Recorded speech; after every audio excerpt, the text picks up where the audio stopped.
Back to auto news. Negotiators in the United Auto Workers Union and the Big Three automakers are hard at work tonight with just one day left for them to reach a deal on a new contract and avoid a strike. Meanwhile, in the nation's capital, Speaker of the House Kevin McCarthy has said there will be an impeachment inquiry into whether President Biden was involved in Hunter Biden's business dealings. Joining us tonight to discuss it all is Democratic Congresswoman Debbie Dingell, representative for the 6th District. Congresswoman, thank you for being with us tonight.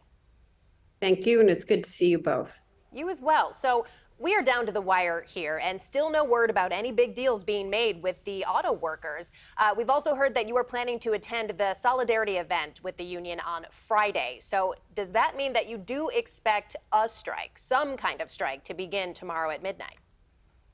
So first of all, we all know what negotiations are like, and a lot of hard work goes into those last hours. So we have more than 24 hours left, and we'll see what happens. But I have been clear that I've thought that there was better than a 50-50 chance that there could be a strike. The UAW scheduled that rally or that solidarity event in the if there is not an agreement that would happen.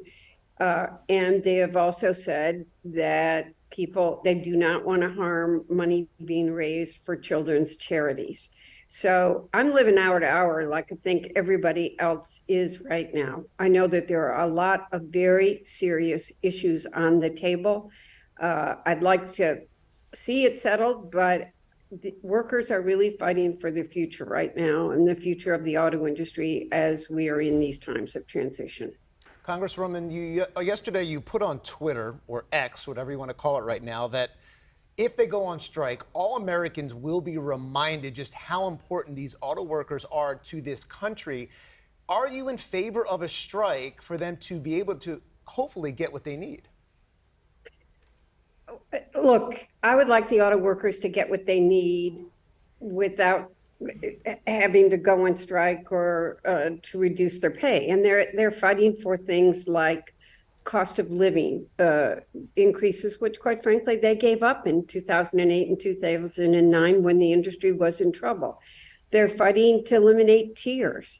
You have workers, 3 people can work on that same line doing the same job and paid at 3 different levels. There are temporary employees that are called temporary for 8 to 10 years. And they want job security. And we are in a time of transition from the internal combustion engine to the electric vehicles, and the workers want to make sure that they're not left behind. So I want everybody to listen to each other, to hear what they're asking for, what they need. I'd like to see where we can go, but workers are fighting. We're at a transition time. We're at a crossroads.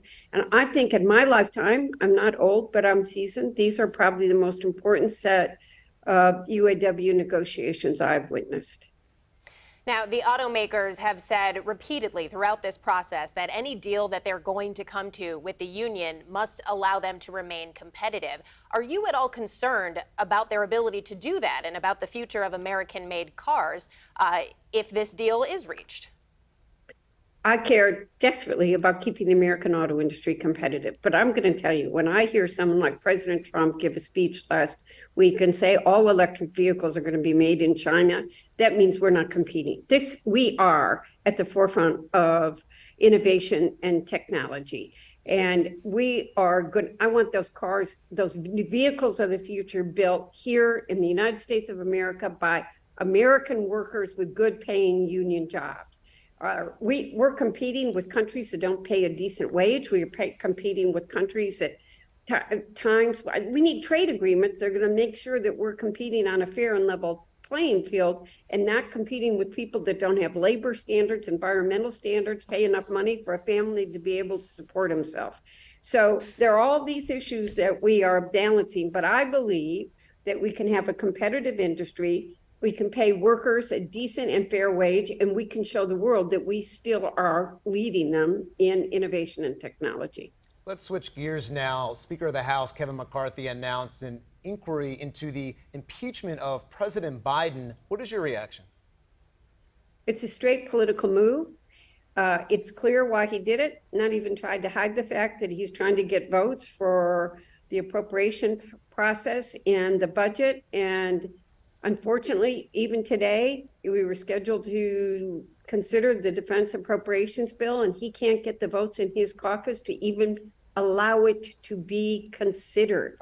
With all of the Democratic votes, there, I mean, it's just, it's very concerning. I don't think it's what our country needs. There are many Republican senators who are also saying the same thing. And I think the American people are tired of these kinds of politics, that we need to be working together to address a lot of serious issues we have in this country. And playing impeachment games isn't one of them. Well, with Washington on the mind, Senator Mitt Romney said today that he would be stepping aside to make way for a new generation, younger leadership. Of course, Senator Mitch McConnell has been in the headlines a lot lately with his health issues, and even Senator Feinstein.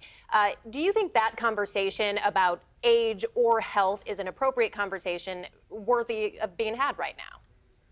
So I'm going to divide that into two categories. First, and I want to say something. Mitt Romney's a very decent man, and he's served his country honorably for decades. And while I might not agree with him on all the issues, he has been somebody who believes in civility and treating people decently, and he will be a loss to the Senate. I think health is a fair issue for anybody. Are you up to doing the job?